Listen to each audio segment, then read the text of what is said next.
Bismillahirrahmanirrahim. Assalamualaikum warahmatullahi wabarakatuh. Perkenalkan, nama saya Siti Fatimah MJ, NPM 20.14.0133 dari Fakultas Tarbiyah, Prodi Pendidikan Islam Anak Usia Dini semester 1.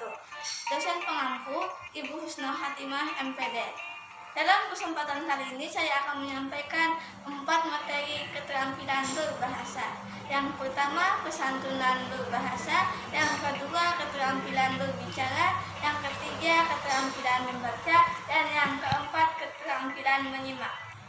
Yang pertama, kesantunan berbahasa. Kesantunan adalah etika perilaku dalam kehidupan sehari-hari. Berbahasa adalah komunikasi atau berkomunikasi. Jadi, maksud dalam kesantunan berbahasa adalah sebuah etika dalam berkomunikasi. 2 aspek penting di dalam bahasa Indonesia ada menjadi 2. Yang pertama, kesantunan linguistik. Yang kedua, kesantunan pragmatik. Kesantunan linguistik, ukuran sejauh mana kata-kata atau dari kata itu santun atau tidak santun. Linguistik ini cenderung kepada kata dan arti di dalam kamus. Kesantunan pragmatik itu ukurannya adalah makna yang terkandung dalam kata atau arti yang bersangkutan. Makna itu beda dengan arti. Makna itu lebih dalam. Makna berkaitan dengan konteks. Konteks adalah segala sesuatu yang melatar belakangi teks. Di dalam kesantunan linguistik dikhususkan lagi kepada kalimat atau kata yang mengandung imperatif. Imperatif ialah kalimat perintah. Alasan kalimat imperatif atau kalimat perintah itu cenderung sekali untuk tidak santun. Kesantunan linguistik dalam tuturan imperatif itu mencakup 4 hal. Yang pertama, panjang pendek tuturan. Yang kedua, urutan tuturan. Dan yang ketiga, intonasi dan isyarat kinasik. Yang terakhir, keempat, pemakaian ungkapan kepada persamaan. Semakin panjang tuturan maka itu menjadi santun. Sebaliknya, semakin pendek tuturan maka tidak santun. Yang kedua, kesantunan pragmatik. Konteks ada beberapa macam. Yang pertama, konteks berupa waktu. Yang kedua, tempat. Yang ketiga, situasi. Situasi berupa suasana. Situasi berupa psikologis penutur. Misalnya, dalam psikologi, sedih atau marah. Konteks bisa bergantung pihak itu yang menjadi pihak pembicara. Siapa lawan bicara, apakah dia seorang orang tua, teman, atau orang yang tidak kenal. Pihak orang lain bisa mempengaruhi sejauh mana kesantunan berbahasa. Misalnya, berbicara dengan dosen, berusaha berbicara dengan sesantun mungkin. Berbeda ketika ia berbicara dengan teman sekelasnya, maka konteks itu bisa dilihat dari lawan bicara. Kesantunan pragmatik yang artinya adalah makna yang ditentukan santun atau tidak santun.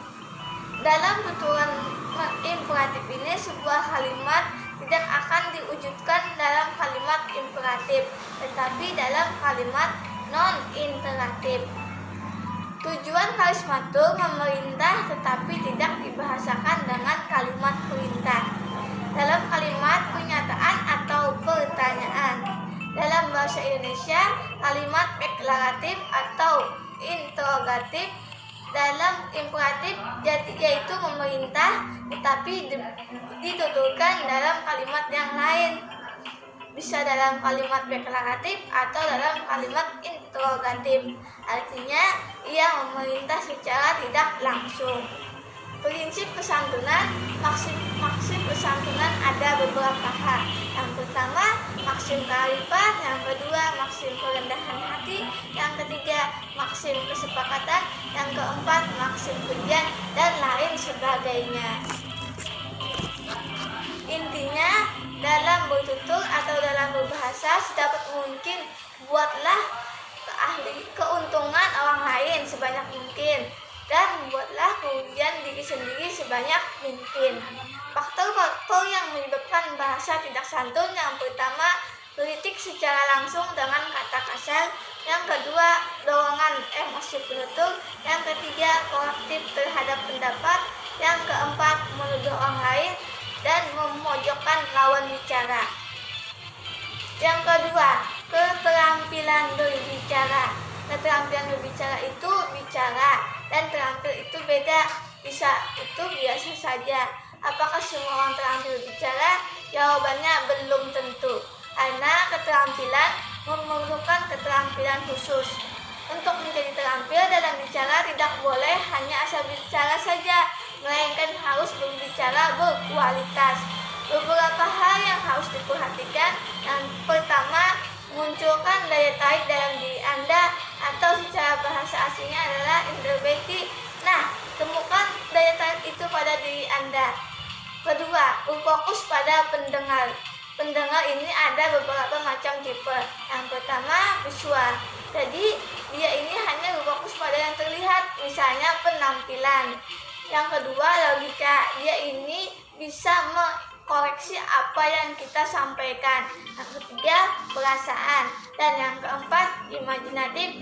Dia ini berimajinasi. Dan yang kelima, ada juga tipe pendengar yang penting ia merasa enjoy, bersemangat, bahagia ketika mendengarnya.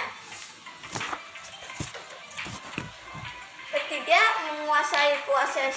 Kemudian yang harus diperhatikan adalah kepercayaan diri. Nah, kepercayaan diri ini bisa dibangun.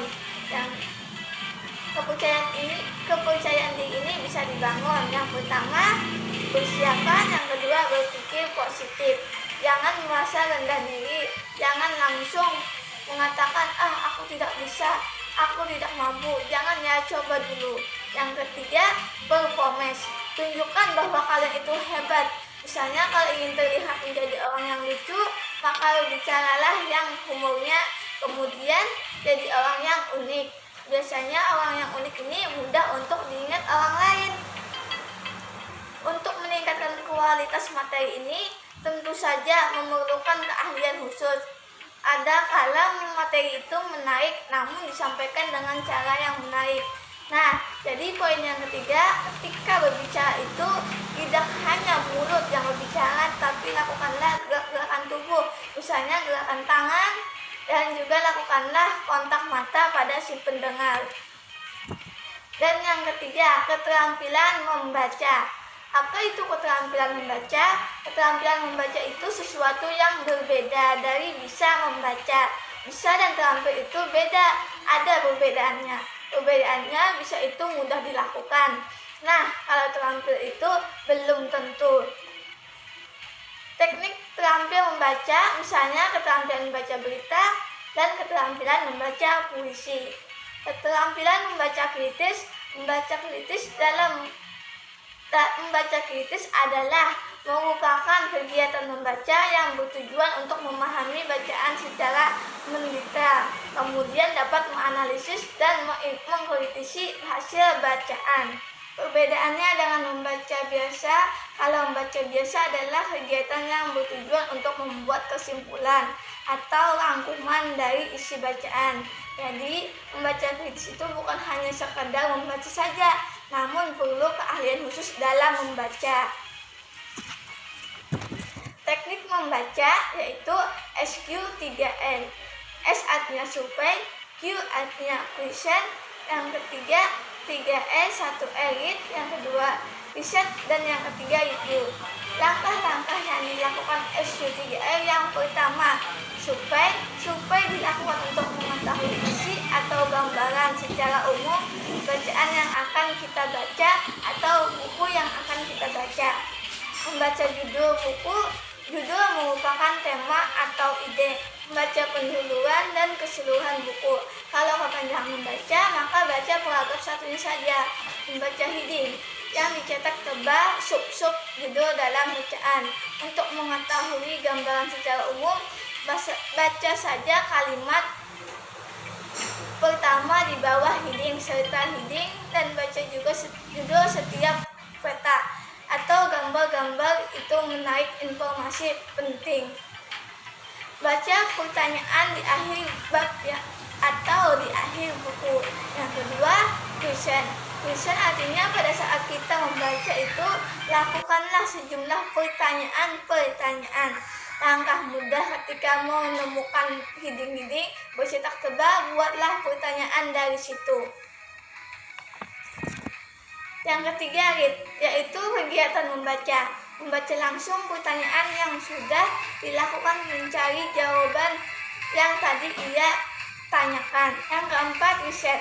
Riset dilakukan setelah mencari pertanyaan dan mencari jawaban dan mencek ulang dan mengetes daya ingat. Yang kelima, review.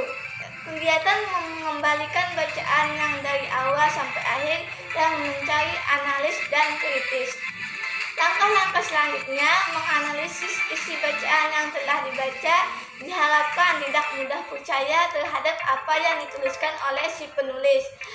Hal yang dapat dilakukan, mencari data-data atau fakta-fakta yang dapat mengimbangi oleh penulis. Perlu juga jangan mudah percaya. Sikap membaca kritis adalah tidak mudah percaya dengan apa yang telah disajikan. Munculkan pertanyaan-pertanyaan, baca bacaannya, dan cari bukti-bukti yang dibacanya. Yang keempat, yang terakhir adalah keterampilan menyimak. Keterampilan menyimak dapat dikatakan keterampilan sentral. Ada 4 keterampilan bahasa lainnya. Dengan menjadi seorang penyimak yang baik, biasanya akan menjadikan ia sebagai penulis baik, membaca yang baik pula. Karena apa? Karena yang namanya menyimak adalah sebuah kegiatan pikiran. Jadi yang namanya kegiatan pikiran bukan sekadar melihat saja atau mendengar saja. Ada proses, ada berpikir, ada menganalisis. Yang mana menganalisis dilihat dari berbagai macam hal, seperti simbol kenyataan maupun situasi pada objek yang diamati. Jadi yang namanya menyimak bukan sekadar tetap ada proses yang harus dilakukan, yang mana berkaitan dengan hal-hal yang ada di dalam proses menyimak. Proses menyimak ada 5 tahapan yang harus dilalui oleh seorang penyimak yang baik. Yang pertama, mendengar. Yang kedua, memahami. Yang ketiga, interpretasi. Yang keempat, menilai. Yang kelima, memberikan respon atau menanggapi. Yang pertama, mendengar. Ialah mendengarkan berfokus pada satu suara secara. Misal pada saat Anda mendengarkan saya saat ini, adakah suara yang mampir di pendengaran kalian semua? Tahapan 1, mendengarkan secara fokus pada satu suara. Kata kuncinya fokus. Yang kedua, memahami. Menyimak mengartikan setiap kata yang didengar atau yang tadi disimak. Penyimak berusaha setiap kata-kata yang diucapkan atau yang didengar. Proses memahami di sini, kata kuncinya adalah artinya, yang mana artinya berdasarkan arti yang sebenarnya, arti yang ada di dalam kamus, pengertian sebuah kata yang didengar. Yang ketiga, menginterpretasi, memberikan makna dari apa yang ada pada setiap kalimat atau kata yang didengarkan. Beda ya antara arti dan makna. Kalau makna diproses ketiga dengan segala hal yang melatar belakangi, baik itu kalimat ucapan atau tuturan. Dipahami dari nada ekspresi wajahnya, pendidikan atau latar belakangnya. Menginterpretasi, mentafsirkan, memaknai lebih dalam dan lebih jauh. Yang keempat, menilai. Memberikan penilaian pada bagian menilai ini, si penyimak mengevaluasi pendapatan orang yang ia simak. Jadi, si penyimak baik itu keunggulan, kelemahan atau kelebihan apa yang ia simak. Kata kuncinya adalah menilai. Yang kelima, menanggapi. Memberikan respon bergantung pada proses-proses yang tadi disebutkan. Yang 1 tahap mendengar, kata kuncinya adalah berfokus pada apa yang ingin didengar. Yang kedua, tahap memahami. Kata kuncinya mengartikan setiap kata, ujaran, atau tuturan. Yang ketiga, menginterpretasi. Kata kuncinya adalah mentafsirkan atau memaknai maksud atau arti yang lebih jauh dari kata yang dituturkan. Yang keempat, memberikan penilaian. Kata kuncinya adalah dari tahapan penilaian ini mengevaluasi, menyimpulkan. Dan yang terakhir, yang kelima, menanggapi. Kata kuncinya memberikan respon atau tanggapan atas apa yang tadi disimpulkan dari apa yang sudah disimak. Sekian materi dari saya, salah hilapnya mohon maaf. Assalamualaikum warahmatullahi wabarakatuh.